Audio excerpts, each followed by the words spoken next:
Hello friends, how are you? Welcome in this channel. आज आपण mechanical properties of fluid ह्या चॅप्टरचा part number 16 बघणार आहोत. ठीक आहे. आजचा पार्ट बघण्यापूर्वी आपण पाठच्या भागामध्ये काय शिकलेलो आहोत ते एकदा आपण रिवाईज करूयात. पाठच्या भागामध्ये आपण स्ट्रीमलाईन फ्लो आणि टर्बुलंट फ्लो ह्यांचा डिस्टिंग्विश बघितलेला आठवते का सर्वांना? शॉर्टमध्ये मी रिवाईज करते. स्ट्रीमलाईन फ्लोमध्ये फ्लुइडची वेलॉसिटी कॉन्स्टंट असते, तर टर्बुलंट फ्लोमध्ये वेलॉसिटी ही कॉन्स्टंट नसते. स्ट्रीमलाईन फ्लोमध्ये जो लिक्विडचा फ्लो आहे दॅट फ्लो इज स्टेडी. तर टर्बुलंट फ्लोमध्ये काय होतं, तर लिक्विडचा जो फ्लो आहे दॅट इज अनस्टेडी. ठीक आहे. स्ट्रीमलाईन फ्लोमध्ये आपण काय सांगू शकतो, तर नदीचा एक संत प्रवाह that is the streamline flow. Turbulent फ्लोमध्ये आपण काय सांगू शकतो की ज्यावेळेस नदीला पूर येतो त्यावेळेची जी सिच्युएशन आहे that is called as the turbulent flow. Now in a streamline flow at a given point the velocity of the fluid is constant. Okay. In a streamline flow, the two flows never intersect with each other. जे दोन flows असतात ते कधीही एकमेकांना intersect करत नाहीत. ह्याच्या opposite आहे टर्बुलंट फ्लोमध्ये the particle moves in a rotational motion आणि त्यामुळे एडीज तयार होतात की ज्यालाच आपण भोवरा असं म्हणतो. तर हा जो काही फरक आहे हा फरक आपण पाठच्या व्हिडिओमध्ये शिकलेलो आहोत. त्याचप्रमाणे आपण काय शिकलेलं आठवते का स्टुडंट्स? तर आपण क्रिटिकल वेलॉसिटी देखील शिकलेलो आहोत. आठवते सर्वांना? क्रिटिकल वेलॉसिटी काय शिकलेलो आपण क्रिटिकल वेलॉसिटीमध्ये?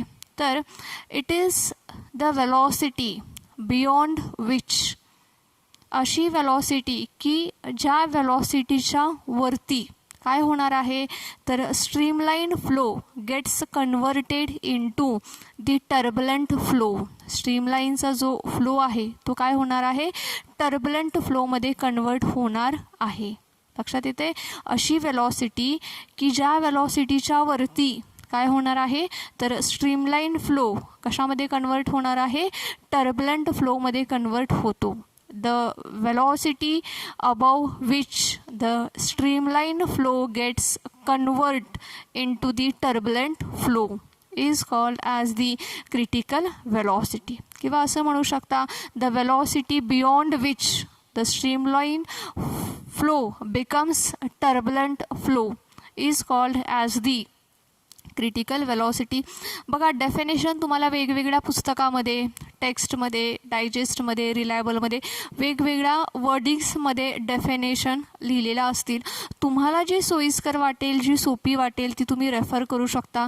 परंतु त्याचा अर्थ मात्र एकच आहे की एक अशी ठराविक सर्टन वेलॉसिटी की ज्या वेलॉसिटीच्या वरती जर का लिक्विड फ्लुइडचा वेलॉसिटी गेली तर तो जो फ्लो आहे तो काय होणार आहे, टर्बुलंट फ्लो होणार आहे. राईट. ह्याचा फॉर्म्युला देखील आपण बघितलेला आठवतंय सर्वांना? ओके. तुम्हाला सर्वांना आठवतंय असं मी कन्सिडर करते आणि असं कन्सिडर करून आपण पुढे बघूयात.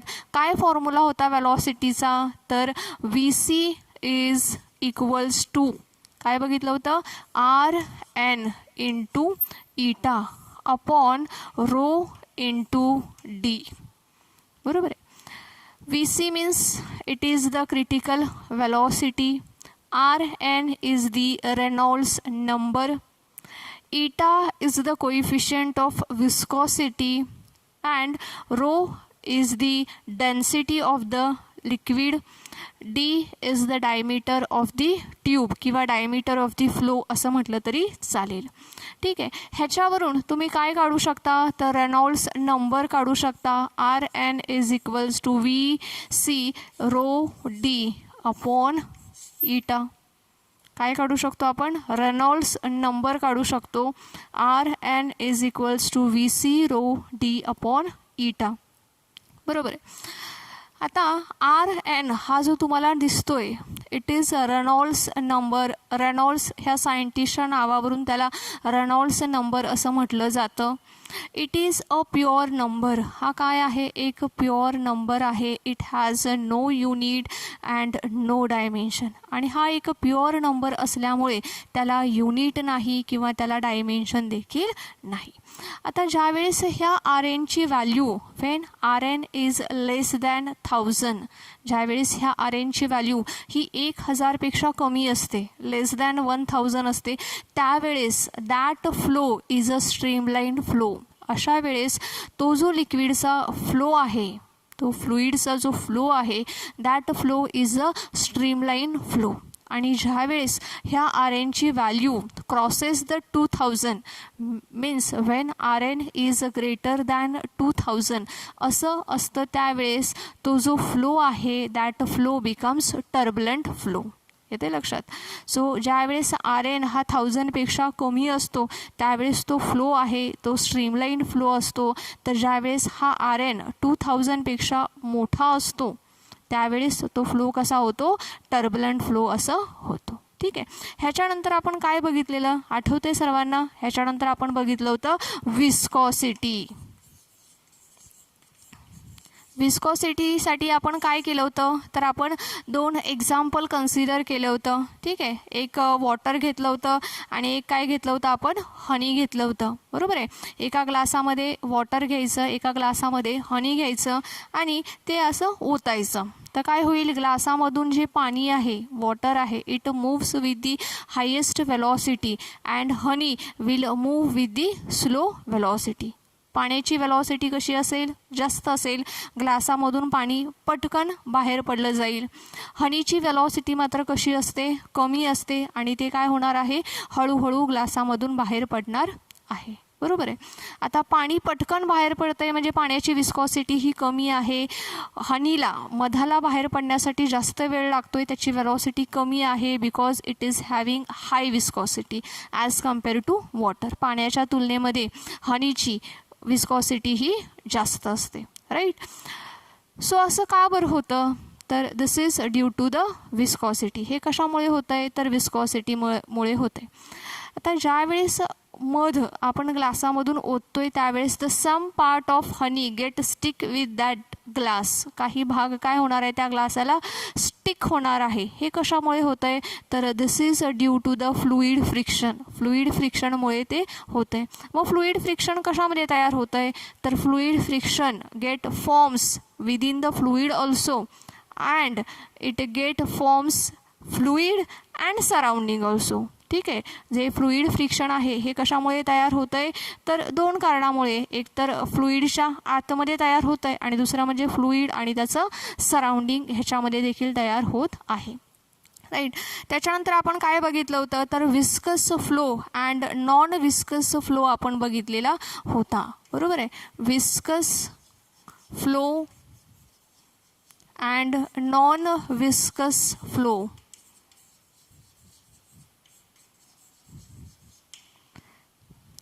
Now viscous flow in which the different layers of the fluid travels with the different velocity. ठीक आहे. कशी बरं, तर the central layer moves with the fastest velocity and the outermost layers moves with the slower velocity.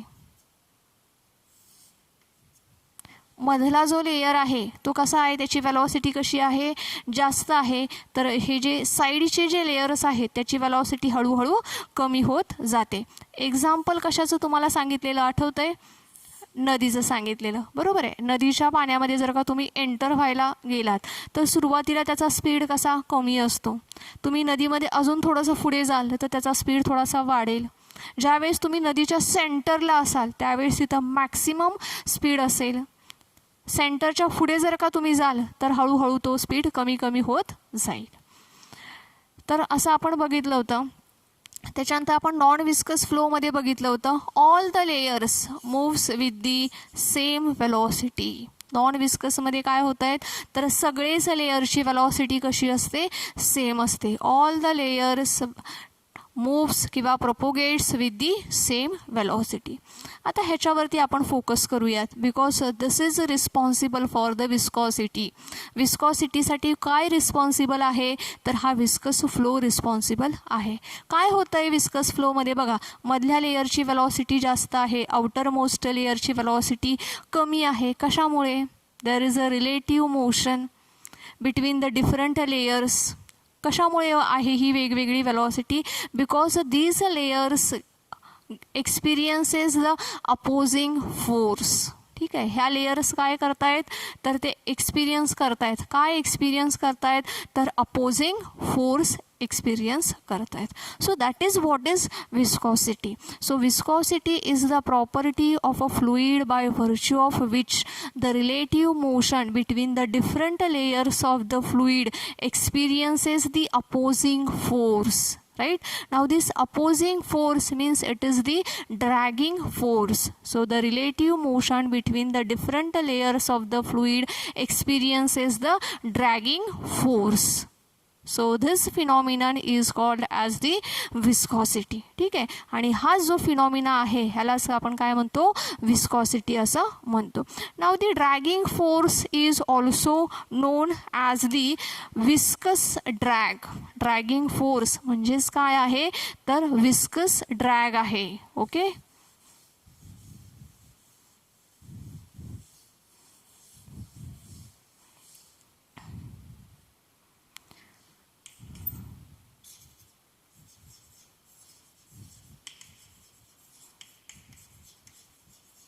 Dragging force म्हणजेच काय आहे तर viscous drag आहे.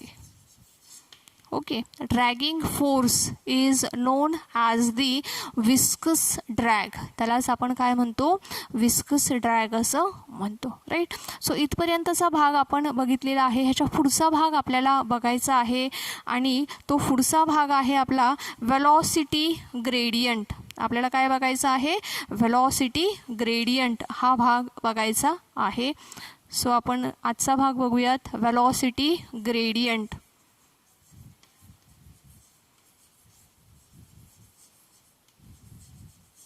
Velocity gradient. सो हा भाग समजून घेण्यासाठी आपल्याला एक डायग्राम काढावी लागेल. मी डायग्राम काढते, तुम्ही लक्ष द्या डायग्रामकडे. ह्या डायग्रामवरून आपण वेलॉसिटी ग्रेडियंट हा जो टॉपिक आहे हा खूप चांगल्या पद्धतीने समजून घेऊ शकतो. राईट, सो बघा,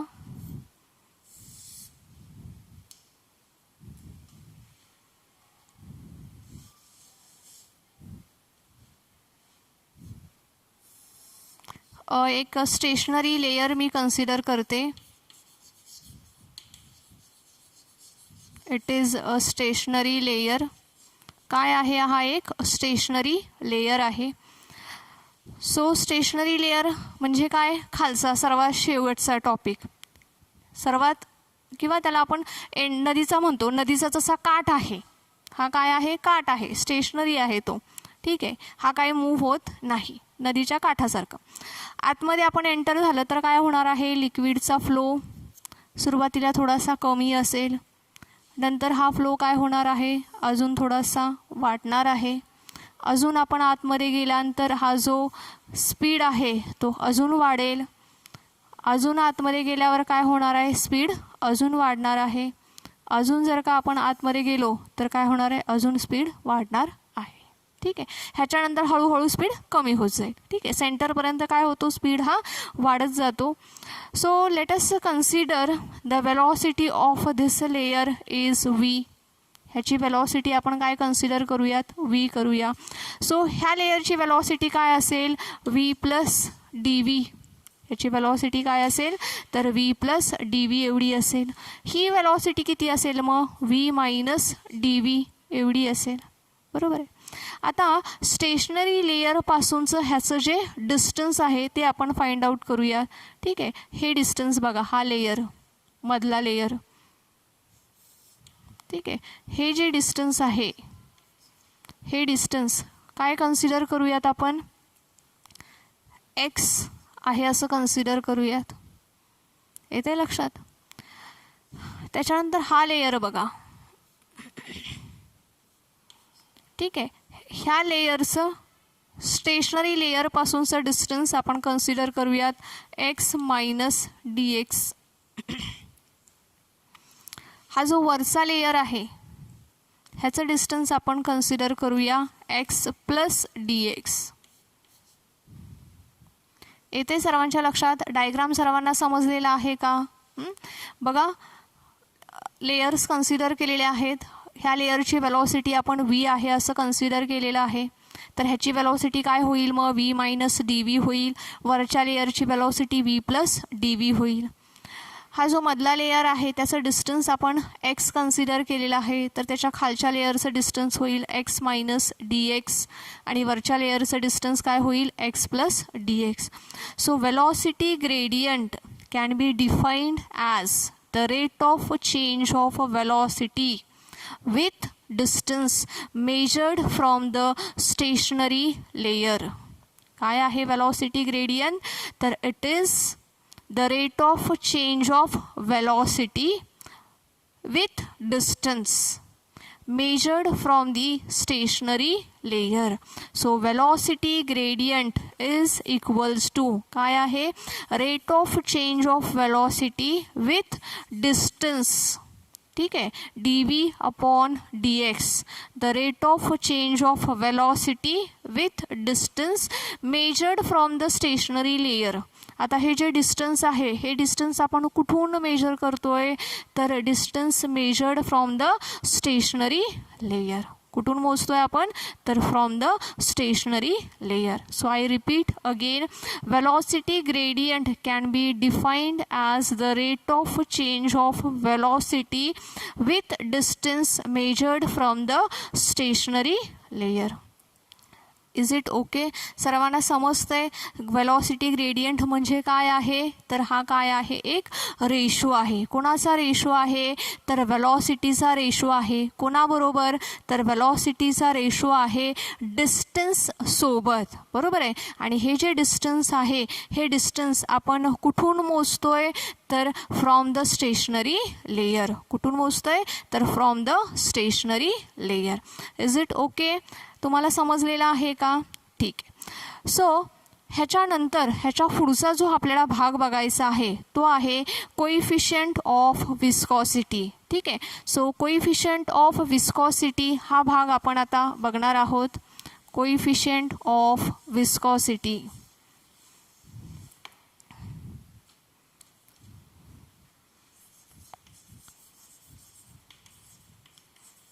coefficient of viscosity. Now it is denoted by eta. आपल्याला माहीत आहे कोइफिशियंट ऑफ विस्कॉसिटी कशाने दाखवतो आपण? इटाने दाखवतो. बरोबर आहे. ह्याच्या अगोदर आपण विस्कॉसिटीमध्ये बघा शिकलेलो आहोत काय? Dragging force. बरोबर आहे. म्हणजेच काय? तर viscous drag. Okay, now this dragging force or viscous drag, this force is directly proportional to the cross-sectional area, right? Also, this force is directly proportional to the velocity gradient. त्याचसोबत हा कोणाला directly proportional आहे? तर velocity gradient. That means D V upon D X. बरोबर आहे. So dragging force is directly proportional to the area, cross sectional area, आणि त्याचबरोबर it is directly proportional to the velocity gradient. बरोबर आहे. तर हा जो फोर्स आहे हा फोर्स कसा आहे? Directly proportional to area, directly proportional to the velocity gradient. Now let us combine this two equations. आपण हे दोन इक्वेशन्स काय करूयात? कंबाईन करूयात. So we will get F is directly proportional to A into D V upon D X. So dragging force or viscous drag is directly proportional to A into dV upon dx, right? आता जर का हे directly प्रपोर्शनलचं sine आपल्याला नको असेल तर आपण काय लिहू शकतो? F is equals to eta into A into dV upon dx. बरोबर आहे. Where eta is the constant of proportionality. Eta हा काय आहे तर कॉन्स्टंट ऑफ प्रपोर्शनॅलिटी आहे. And this constant of proportionality is known as coefficient of viscosity. आणि हा constant of proportionality म्हणजेच काय आहे तर कोइफिशियंट ऑफ विस्कॉसिटी आहे. So eta is the coefficient of viscosity. मग इक्वेशन आपल्याला काय मिळालेलं आहे बघा, F is equals to eta into A into D V upon D X. Right. So eta is equals to काय मिळेल मग, इटा इज इक्वल्स टू हा जो भाग आहे हा इकडे जाईल. राईट. इटा इज इक्वल्स टू एफ आहे, ह्याला हे डिवाइड होईल, एफ अपॉन हा भाग इकडे येईल A into D V upon D X. बरोबर आहे. इटा इज इक्वल्स टू काय मिळालेला आहे आपल्याला एफ, आणि हा जो भाग आहे आपण इकडे डिवाइड केलेला आहे F upon A into D V upon D X. ठीक आहे. So the coefficient of viscosity can be defined as the force, dragging force per unit area per unit velocity gradient. लक्षात येते. कोइफिशियंट ऑफ विस्कॉसिटीची ही डेफिनेशन आहे बघा. फॉर्म्युल्यावरून तुम्ही ही definition लिहू शकता. कशी लिहिता येईल आपल्याला, the coefficient of viscosity can be defined as the viscous drag किंवा restoring force dragging force per unit area per unit velocity gradient. Right. The coefficient of viscosity can be defined as the dragging force per unit area per unit velocity gradient. Right. So eta is equals to f upon a into dv upon dx. ठीक आहे. So ह्याचं dimensions काय आहेत मग, m raised to 1, l raised to -1, t raised to -1. So this is the dimension of coefficient of viscosity. m raised to 1, l raised to -1, t raised to -1. हे coefficient of विस्कॉसिटीचं dimension आहे. Okay student. So आजच्या भागामध्ये आपण काय काय शिकलेलो आहोत तर आज आपण वेलॉसिटी ग्रेडियंट म्हणजे काय ते शिकलेलो आहोत. त्याच्यानंतर आपण काय बघितलेलं आहे, कोइफिशियंट ऑफ विस्कॉसिटी हा भाग बघितलेला आहे. कोइफिशियंट ऑफ विस्कॉसिटीची एकदा डेफिनेशन रिवाइज करूयात आणि मग आपण थांबूयात. Coefficient of viscosity can be defined as the ratio of force per unit area per unit velocity gradient. ठीक आहे. सो आजच्या भागामध्ये आपण इथेच थांबूयात. ह्याच्या पुढचा जो भाग आहे तो भाग आपण आपल्या पुढच्या व्हिडिओमध्ये बघूयात. Okay students. Thank you students. Have a nice day.